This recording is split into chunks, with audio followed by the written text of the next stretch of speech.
মনোনয়ন বঞ্চিত শরিকদের সুখবর দিলেন তারেক রহমান। কুমিল্লায় তারেক রহমানের নির্বাচনী জনসভা ২৪শে জানুয়ারি। নাহিদ ইসলামের রাজনৈতিক অফিসে গুলি ভাঙচুর। পোস্টাল ব্যালটের ভাজেধানের শিসজা বলল ইসি। একদিনে রাজধানীর ৫ স্থানে অবরোধ দিনভর ভোগান্তি। বিএনপি আগামীতে রাষ্ট্রীয় ক্ষমতায় গেলে ফ্যাসিবাদ বিরোধী যুগপৎ আন্দোলনের শরিকদের মধ্যে যাদের নির্বাচনে মনোনয়ন দেওয়া সম্ভব হয়নি যোগ্যতা অনুযায়ী, তাদের যথাযথ মূল্যায়নের আশ্বাস দিয়েছেন দলের চেয়ারম্যান তারেক রহমান। বুধবার ১৪ জানুয়ারি বিকেলে রাজধানীর গুলশানে বিএনপি চেয়ারম্যানের রাজনৈতিক কার্যালয়ে ১২ দলীয় জোট ও জাতীয়তাবাদী সমমনা জোটের নেতাদের সঙ্গে পৃথক বৈঠকে তিনি একথা বলেন। বৈঠকে তারেক রহমানের সঙ্গে ছিলেন বিএনপি স্থায়ী কমিটির সদস্য নজরুল ইসলাম খান। বৈঠকে তারেক রহমান জোট নেতাদের সঙ্গে কুশলাদি বিনিময় করেন এবং পারস্পরিক সৌহার্দ্যপূর্ণ পরিবেশে মতবিনিময় করেন। বিএনপির মিডিয়া সেল জানায় এটি ছিল একটি সৌজন্য সাক্ষাৎ যা রাজনৈতিক সৌহার্দ্য ও সহযোগিতার অংশ হিসেবে অনুষ্ঠিত হয়েছে। বৈঠকে জোট নেতারা ফ্যাসিবাদ বিরোধী আন্দোলনে তাদের ভূমিকার কথা তুলে ধরেন এবং বলেন অতীতের মতো ভবিষ্যতেও বিএনপির সঙ্গে ঐক্যবদ্ধভাবে কাজ করতে তারা প্রস্তুত। তারা আশা প্রকাশ করেন বিএনপি সরকার গঠন করলে জোটের সব শরিকের অবদান যথাযথভাবে মূল্যায়ন করা হবে। এ সময় তারেক রহমান বলেন আসন্ন নির্বাচনেও ঐক্যবদ্ধভাবে কাজ করে ধানের শীষের বিজয় নিশ্চিত করতে হবে। তিনি আশ্বাস দেন বিএনপি সরকার গঠন করলে যোগ্যতা অনুযায়ী সবাইকে মূল্যায়ন করা হবে। বিএনপির চেয়ারম্যান তারেক রহমান আগামী ২৪শে জানুয়ারি কুমিল্লা টাউন হল মাঠে একটি নির্বাচনী জনসভায় অংশ নেবেন। বুধবার ১৪ জানুয়ারি বিকেলে তারেক রহমানের কুমিল্লা সফরকে সামনে রেখে দলের প্রস্তুতির অংশ হিসেবে টাউন হল মাঠ পরিদর্শন করেন বিএনপির নেতারা। এই সময় সিএসএফ টিমও উপস্থিত ছিল। কুমিল্লা দক্ষিণ জেলা বিএনপির সাধারণ সম্পাদক আশিকুর রহমান মাহমুদ ভিপি ওয়াসিম বিষয়টি নিশ্চিত করেছেন। পরিদর্শনকালে নেতারা জনসভা সুষ্ঠু ও সুশৃঙ্খলভাবে আয়োজনের লক্ষ্যে মাঠের সার্বিক অবস্থানিরাপত্তা ব্যবস্থা মঞ্চ নির্মাণ জনসমাগম নিয়ন্ত্রণ সহ বিভিন্ন প্রস্তুতি নিয়ে আলোচনা করেন। আশিকুর রহমান মাহমুদ ভিপি ওয়াসিম বলেন বিএনপির চেয়ারম্যানের এই আগমন কুমিল্লার রাজনীতিতে নতুন উদ্দীপনা সৃষ্টি করবে এবং নেতাকর্মীদের মধ্যে ব্যাপক উৎসাহ উদ্দীপনা তৈরি করবে। রাজধানীর বাড্ডা এলাকায় জাতীয় নাগরিক পার্টির এনসিপি আহ্বায়ক নাহিদ ইসলামের রাজনৈতিক কার্যালয়ে গুলির ঘটনা ঘটেছে। মঙ্গলবার ১৪ জানুয়ারি সকালে বাড্ডার ৩৮ নম্বর ওয়ার্ডে অবস্থিত এনসিপির একটি সাংগঠনিক অফিসে এই ঘটনা ঘটে।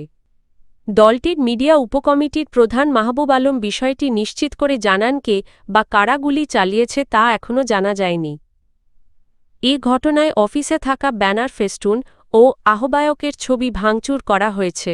তিনি জানান পুলিশ ঘটনাটি তদন্ত করছে।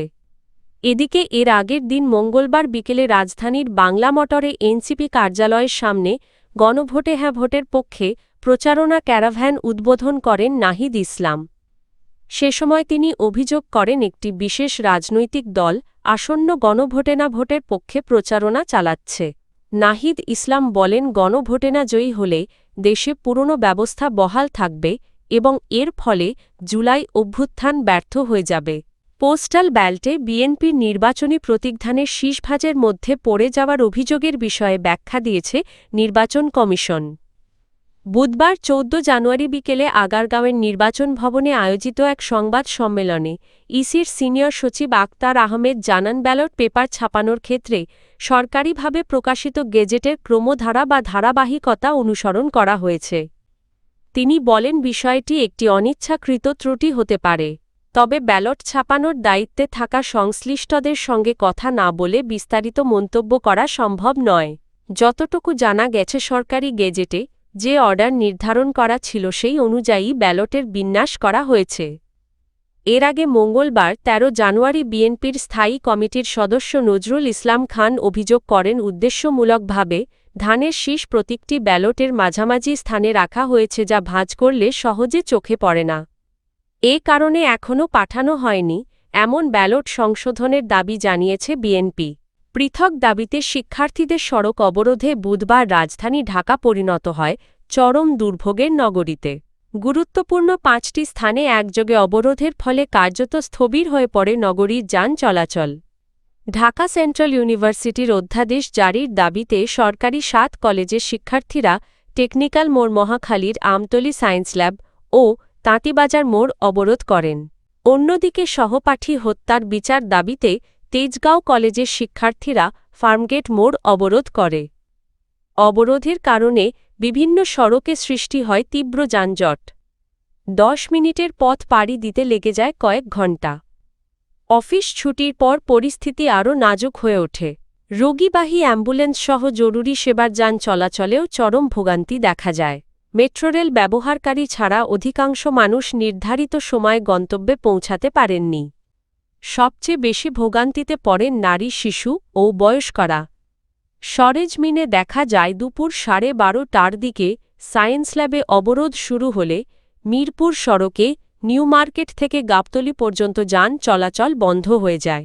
ঢাকা কলেজ, আইডেন মহিলা কলেজ ও বেগম বদরুন্নেসা সরকারি মহিলা কলেজের শিক্ষার্থীরা সড়কে অবস্থান নেন। এতে নিউ মার্কেট, আজিমপুর, শাহবাগ ও ধানমন্ডিমুখী সড়কগুলোতে যান চলাচল বন্ধ হয়ে পড়ে। দীর্ঘ সময় অপেক্ষার পর অনেক যাত্রী বাস, সিএনজি ও ব্যক্তিগত গাড়ি থেকে নেমে হেঁটে গন্তব্যে রওনা হন। এদিকে আজ বিকেল পর্যন্ত অবরোধের পর সরকারি ৭ কলেজের শিক্ষার্থীরা বৃহস্পতিবার আবারও সায়েন্স ল্যাব, তাঁতীবাজার ও টেকনিক্যাল মোড়ে একই কর্মসূচি পালনের ঘোষণা দিয়েছেন। অপরদিকে তেজগাঁও কলেজের শিক্ষার্থীরা আগামীকাল বিকেলে তেজগাঁও থানা ঘেরাওয়ের ঘোষণা দিয়েছেন।